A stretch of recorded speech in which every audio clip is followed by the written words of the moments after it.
build it, you demolish it. The legendary Homewrecker Burrito. Come build yours today with 20+ fresh ingredients. First online order, 10% off. Promo code ONLINE.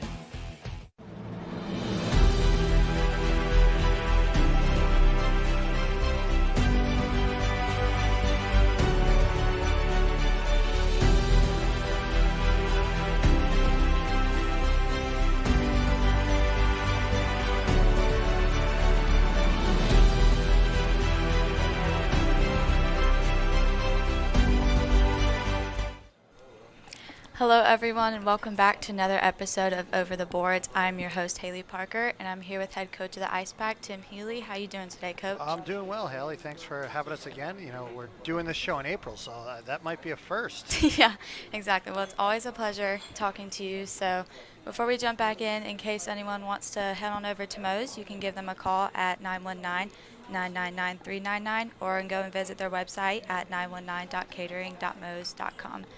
Ready to jump in? Absolutely. Let's go for it. All right. So since we last met, there was the ACC tournament in Winston-Salem, and the Ice Pack came back as a three-peat ACC champ when they beat Virginia Tech 8-3. So first of all, I wanted to talk about kind of the setup of the tournament. What was it like only having to play one game versus it being like a normal tournament where you guys play three? Yeah, it definitely felt odd. And even if you look at the end of the celebration, there wasn't, okay, what are we really doing? You know, on one hand, if you think about, you know, I saw some shots of St. Lawrence after they won the ECAC with just 3 teams, and they were celebrating big time in the locker room afterwards. It's tough because on one hand, we would have been the favorites going in anyway, right? Like, in theory, this is probably the result that most would have predicted to have happened if the entire ACCHL was playing. On the other hand, it just was one game. You know, as my wife said, you know, still celebrate it. You know, it's a survival attrition. You were really, you know, battle attrition this year. You were the last team standing in some ways because you actually got on the ice and the team was able to be healthy. For us, you know, to be honest, it really just felt good to see a familiar foe and some familiar faces. We've kind of been adrift from the conference all year, so to see Mullen and Commissioner Mike Wally up there, I think that's what felt great, you know, being around, you know, some of the camaraderie back at our conference. As for the play itself, the game itself, you know, and the weekend itself, it was weird because D3 actually had a complete tournament and they had some exciting games. So the building still had a little bit of atmosphere with it. And my daughter actually had a tournament up there that weekend in the morning. So it's like, you know, I kind of got to be around it, but we kind of came in at the end for the Ice Pack. It was different, but I was appreciative of the opportunity to get up there and have a championship weekend and 2 championships. My daughter's team, Go Junior A Girls Junior Canes with a big championship. So shout out to them. Got 2 wins in one weekend, so Absolutely. Can't complain there. I love the Annex. lots of wins in the Annex. Yes. So just to talk about the game a little bit, the second period was kind of when the Ice Pack's offense really took over with goals by Johnson, Orick, Todd, and Peterson.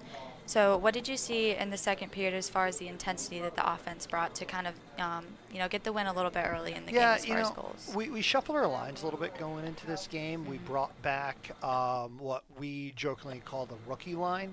And that's the line that we put together when we went up to West Virginia 2 years ago with Alex Robinson, Riley Johnson, and Parker Zarek. And, you know, so we took Solomon off that line because we wanted to get Colby Peter. You know, we felt like Colby Peterson's a guy that we need to get going this year. By putting Colby with Solo out there, it could jumpstart Solo, and you had Matt Miller centering it. And Miller can center anyone.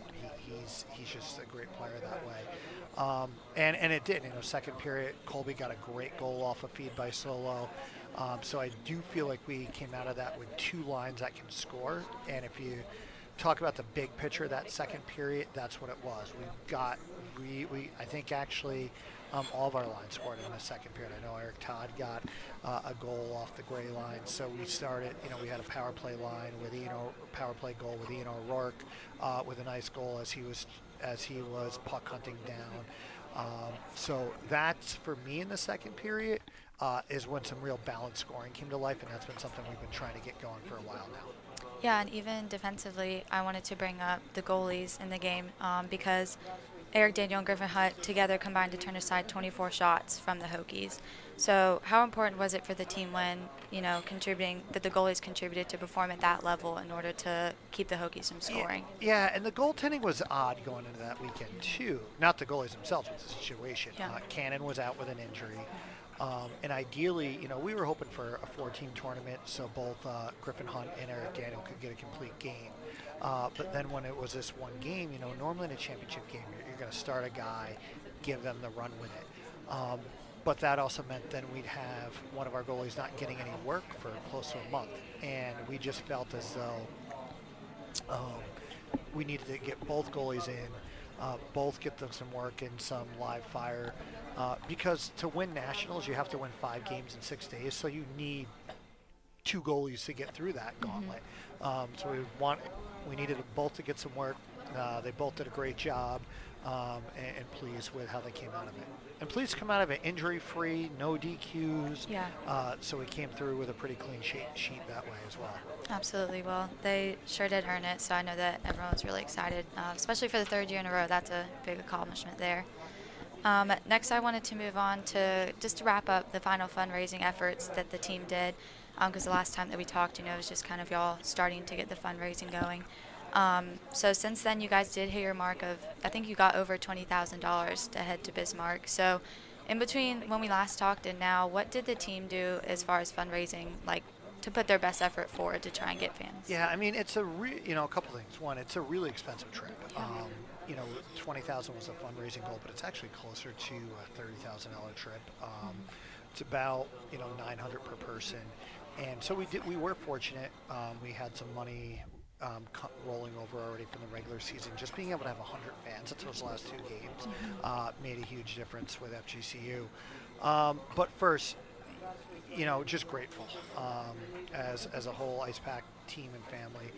So grateful for everyone that supported us. There's a lot in the world to support it and get behind, and people making the decision to get behind us. It means a lot, and it means a lot to give these guys the opportunity to go up there, and not just go up there, to give them the treatment of the student athletes that they deserve, and their student athletes in every sense of the word. I mean, actually, Eric Daniel is even flying in a day early because he has to take a test that can't get moved even though it's online. So the original flight time, he would have been in the air. So, those are the choices that our guys are making as student athletes. And so the support of Wolfpack Nation, really central to that. We could almost tell when any time, if we got a retweet or someone post it, the app on our phone that the donations come through the website, you actually get a little notification, and you can tell when it happened. And far and away, the 2 biggest drivers of backing for this are out of Wolfpack Nation and the Raleigh hockey community. So we are just so grateful to all the NC State fans, alums, and the Raleigh hockey community for their support behind us. And again, if I'm struggling with words, which is odd for me, it's just because we're humbled by the support, and we want to go and make sure we make everyone proud in this trip up to Bismarck. Absolutely. Well, I know that a lot of people wanted to help fundraise, and I believe the team, didn't they stand outside of Chipotle for They've a bit? been out, well, we did Gumby's, we did Chipotle. Well, while we're filming this, they're out at City Barbecue out in Cary, which was scheduled before we met our goal. So, might as well keep going. Well, yeah. Well, not only that, right? Like, you're never going to turn down a good barbecue place. That would be very anti-North Carolinian, right? Not the food again. Not the food again. So, but anyway, Eastern Western North Carolina barbecue next conversation. No. So, yeah, and the guys did a lot of work. Whether it being out at Gumby's, being out Chipotle, and there's a lot of behind the scenes. We even starting, handwritten thank you notes, which we're really behind on because of the support and coming in. So those little things, and the guys put in the effort. But I'm also really happy that we finished it up last week, so we could really get focused on preparing for nationals. I mean, that's to get back to really being able to focus on the hockey. Is huge. So not only did we meet our goal, which we're appreciative of, but the timing of it I'm also appreciative as well, so we don't have that double stressor this week. Absolutely, kind of a relief so you can start focusing Absolutely. on other things. My question for you is, you tweeted last Thursday that, you were going to do some laps at practice if there were $100 raised. So I just want to know if that happened and if there's footage of it, because I feel like a lot of people would like to see Well, that. I think there's two things. One, as part of the tweet, and I want to give a shout out to Matt Cross here, who started the Raleigh Testicular Cancer Foundation, who is a survivor of it. And so there's a tie into that as well with the Freeze Your Acorns Challenge. So that was part of that night. And we actually ended up, and that was part of that tweet, and we actually ended up with 18 laps. Wow. And what was interesting about that, we speak about the app, I was flying back from seeing my family in Florida, and I put that out as I was on the tarmac and turned the phone back on the other end. It was like, I emailed Eric Muir and Alex Rosetto. I'm like, boys, we got some skating to do tonight. So I didn't see that coming, but and the nice part is, because we did actually exceed our goal as part of that tweet, some of the funds raised from that day will be going to the Raleigh Testicular Cancer Foundation and the work that Matt Cross is doing. So some things that are more important than hockey. Absolutely. Well, I love that, it was more of a bigger cause. So. Yeah. And there is footage. I don't know when Zach is going to air it. Oh, goodness. He probably won't air it in its entirety because it took a while. Gotta put it in fast motion. Oh, it was a little bit brutal. The Zamboni door opened up. All right, let's go. Get off the ice. Zamboni's trying to come on. Time to close. Oh, yeah. It was like that scene in Miracle where the rink lights are turned out and the guys are just skating, except it was the coach skating this time. So it wasn't pretty. I'm not a pretty skater to begin with, and it definitely got uglier as we went. That's okay. It's the thought that counts. Just very quickly, I wanted to kind of touch on, this being like the last ride for the seniors. So just a little quick note about that. What do you think that this tournament will mean to them, no matter the outcome, but just being able to travel with the team and spend time with them lastly? That I'm actually really happy you asked about the seniors, because that came up last night on a Pack Pride podcast and talking about the seniors. The seniors versus our juniors and our freshmen and our sophomore, they've almost had an entirely different experience. Because I don't think their freshman year they could have ever envisioned this, right? Sure, ACCHL titles, I think, they even feel like they let one get away their freshman year up in Charlottesville. But I don't think they ever could have envisioned a run like this, right? Past their freshman year, I think, a dozen losses, that's it. Yeah. And so, I think they have a huge appreciation for it. Cam Mazakowski and Eric Todd talk about, again, they could have never envisioned it. And even going for a guy like Jess Hart, who's our equipment manager, who goes back further and was on a team that got beat 15-1 by Liberty, right? So I think the seniors, they have a real deep appreciation for this, probably deeper than most. And you're right about the spending the last time together, because they have been through so much and they have done a lot. And this year's taken a lot away from their college experience, really the last 12 months. So the fact of the matter is, this kind of gives them a week away together. Hopefully a sense of closure with the one trophy we're missing in the trophy case. Absolutely. Well, I know that, especially like you said, because of COVID, it's kind of taken away from the time they would do preseason together and all that stuff. So I'm really excited for them to, be able to go and do that. And, what do you expect to see, just real quick, from the seniors, offensively, defensively, as far as what they can contribute to the game? I think, not that we don't have seniors up front playing offense, but, Yep. the core of our seniors make up our three of our top four defensemen are seniors. And I know I love having that type of experience back there in the blue line, because they're not going to hit the panic button. They've seen it all before.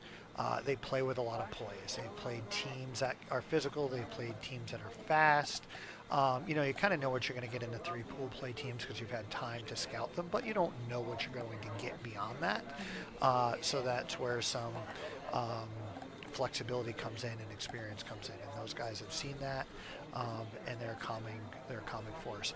Up front, the seniors, you have a guy like, obviously like Eric Todd. He's plays an important role centering the gray line or third line. He can be a shutdown, and obviously if The ACCHL had Hall of Famers for penalty kill guys. Eric Todd really, I mean, he should be in that Hall of Fame. He might be one of the best penalty killers you've ever seen. Actually, on the forward end of the bench, you know, because I used to work the D end of the bench, I didn't even realize they did this till I went to the forward end of the bench. No real money has been exchanged because they are student athletes, so there's no actual gambling. But on any penalty kill, the forwards on the bench, when he goes out there, they kind of set an over and under for how many shots Eric is going to block. So, I mean, that's just huge in his role there, and digging out pucks on the power play, so huge special teams. Then obviously you have guys like Griffin Burke and Vetti, great locker room presence. You know, on the bench, they give us some important minutes here. You know, here not as much as the top 9 forwards. Cannon is a little bit of a wild card going into this. I mean, he's a grad student, so I guess he's not really a senior, but I kind of put him in that. He's a little bit of a wild card. We're not sure where he's going to be with injury yet. So, but yeah, I think for these guys, they've just seen it all, and this is the one thing that they haven't accomplished, and I think they're going to. Yep. Well, I hope so too. Well, we're going to take a quick break, and we'll be right back for more content for Over the Boards. Welcome to the Boards!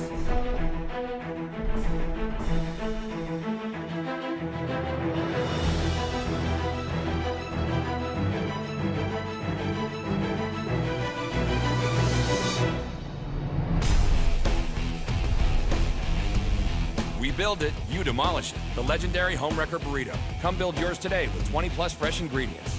First online order, 10% off. Promo code ONLINE.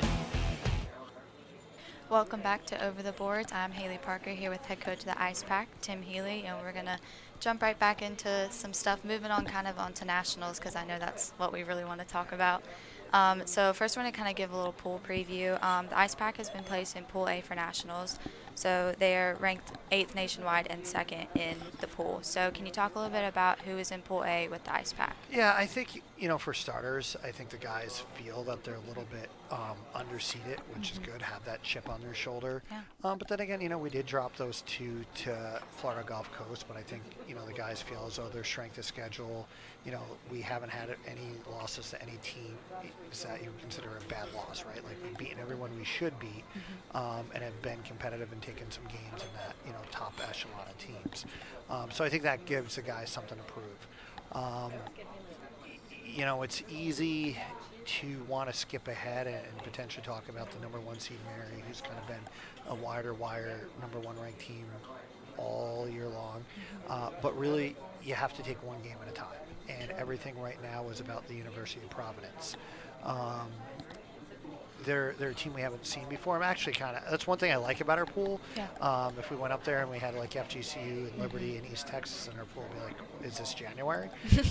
So I think for us to be able to well, they have more wins than that, what you're showing up there. Oh, versus the tournament field. I see. Yeah, that's a great graphic. They played over 40 games, University of Mary, and that was the Providence graphic there, so going back to Providence. Providence, they're an interesting team. They started playing second semester, and they were doing okay. And then they went off the ice and went off the grid for basically all of February. We didn't know if they were going to get enough games to qualify. They're hanging out kind of the back of the rankings, but towards the end of the top 20. I think they had some COVID issues. I mean, that's the only reason why a team would be off the ice for a month right now.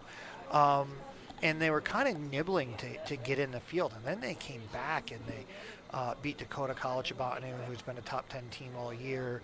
And then the big one was they beat University of Mary. And the thing I'll say about Providence, having watched a lot of film on them at this point, is they're a really disciplined team. Particularly on the special teams. They run a very disciplined penalty kill. Power play is very disciplined. They don't have any weak spots, like when you go to warm-ups and you're skating on a team, you're like, wow, I can't wait for our first line to get against that deep pair. They don't really have that. You know, they roll a lot of guys, you know, they roll their lines, everyone's solid. But it's also a matchup I do like. For us, I think we have a little bit of a different playing style than the teams in that region, like Dakota College, Mary, Providence, and I think it's Ben Hughes, the coach up at Liberty, texted me once right when he saw the pool. I said, oh, you're playing, on one hand you're playing the hottest team right now in Providence, and you have the #1 team, Mary, and he, and he was like, no, you should like your pool. I think your style of play is going to do really well against him. Sorry, allergies. Sorry about that. Bless you. But yeah, so I think Providence, they're solid, but I do think our style of play is conducive to a successful outcome. I mean, it's going to be a tight game. I don't think either team can expect to run away with it. I mean, as I said to my dad on the way over, like, you get to this level and every team's good. Yep. And they're a team that should have been in nationals last year. They qualified. I think they were the first or second team out of the West last year. So they have a little bit of chip on their shoulder of unfinished business too. So now that you guys kind of know the schedule of your game, you play Providence first, then Davenport, then Mary. How have you been able to prepare your team now that you know the schedule, as far as who you're going to play first and who you're going to play next? And Yeah. all of that? I know you mentioned watching film. Yeah, I think there were really 3 phases to this. One, fixing the things that came out of the Florida Gulf Coast weekend. And I think a lot of that, and I don't necessarily want to say conditioning, but look, both first periods were what they were. We dominated them in the first period, and we struggled in the second and third. And what we took out of that is when we were playing, say, in East Texas or Dallas Baptist or even Virginia Tech, we could sustain that up-tempo. I don't want to say run and gun because it makes it look like we were taking a break on the defensive end, but quick transitions, playing fast, not hurried. And we could do that against 3 periods against those teams, but we struggled at it against FGCU. And that's when we're playing our best hockey. So it gave us an opportunity to fix that and begin to drill down on that to be able to carry out for 3 periods. So that's one. I think number 2, gave us a chance to, you have to do 5 and 6 games, so you do have to up your conditioning. 3, get confident with ours, and this is kind of where we are in the process a week now, is get us confident in some of the special things you're going to see up there. What I mean by that is you're probably going to have a 6-on-5 game, where empty net situations. You're going to have that more. The tough part about only playing 17 games this year is we haven't had as many of those situations. Yeah. So we have to build those more into practice. And then the third phase is your preparation for the teams that we're playing. The coaches, we're already well down the line on that in terms of clipping video and stuff like that. Right now we're focused on Providence, but we've watched Davenport, we've watched Mary, and when we get to those pieces, roll it out for the guys. Absolutely. So next I kind of wanted to talk a little bit about Mary. No, you probably don't want to talk too much about it, but I think it is important because you got to look ahead and think about that. So they are ranked #1, and you guys play them on the 17th.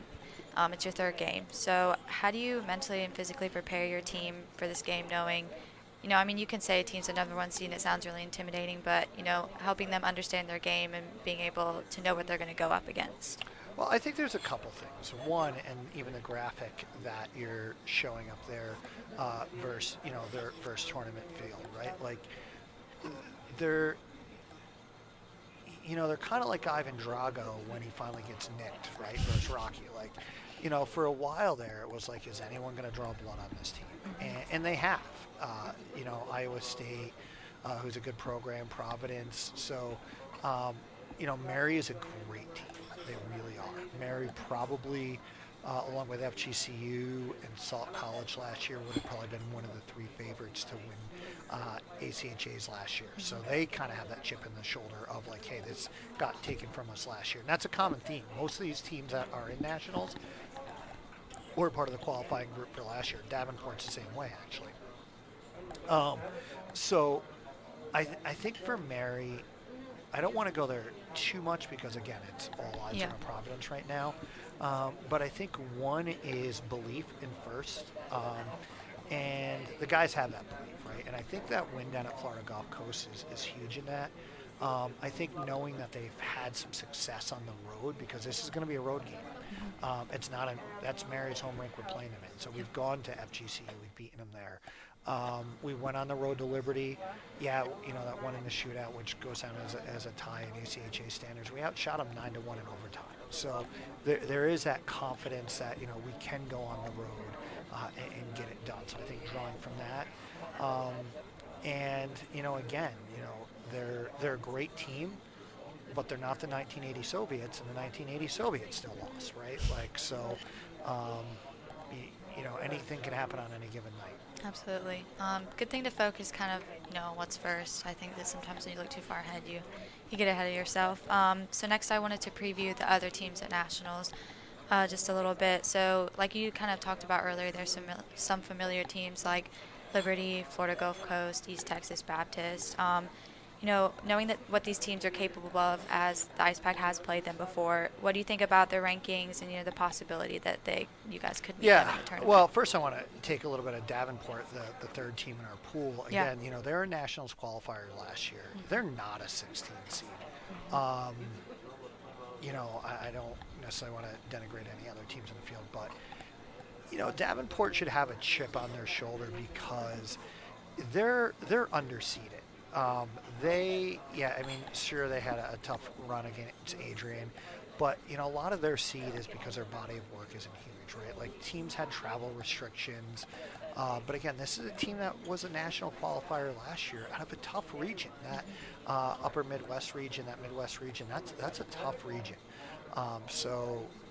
Again, those guys are going to feel like they have unfinished business. So, and then going to the rest of the field, I don't know if it's possible to go back to that graphic up of the rest of the pools, but I think the game that I think is really going to be exciting is in that Group D. I expect Liberty and FGCU are going to go into Saturday night 2-0.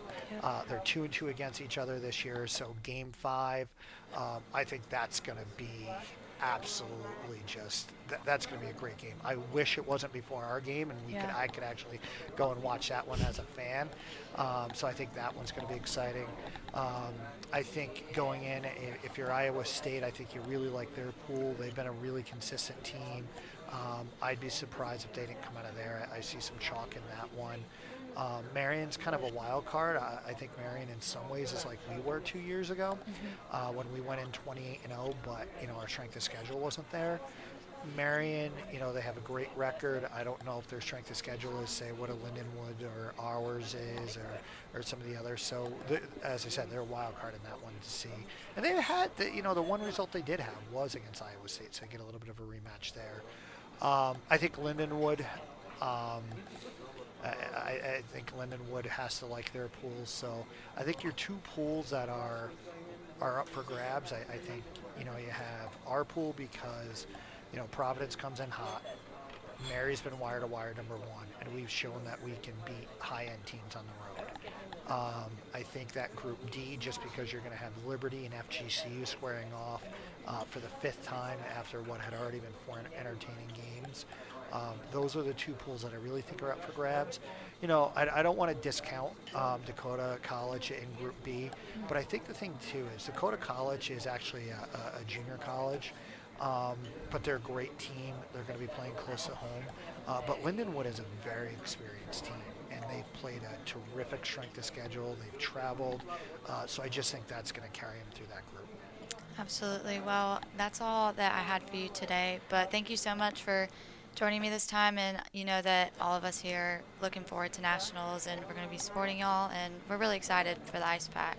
My pleasure. Go Pack. Go Pack. We'll see you guys next time on Over the Boards. I'm host Haley Parker here with Tim Healy of the Ice Pack. If you guys want to talk to Moe's, you can call them at 919-999-399 or visit their website at 919.catering.moes.com. We'll see you guys next time.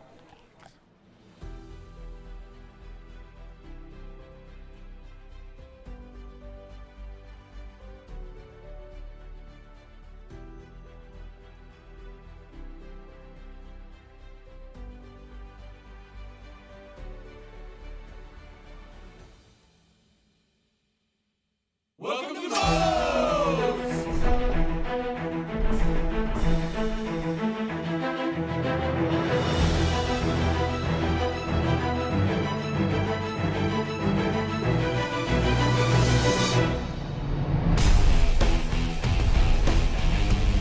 We build it, you demolish it. The legendary Homewrecker Burrito. Come build yours today with 20+ fresh ingredients. First online order, 10% off. Promo code ONLINE.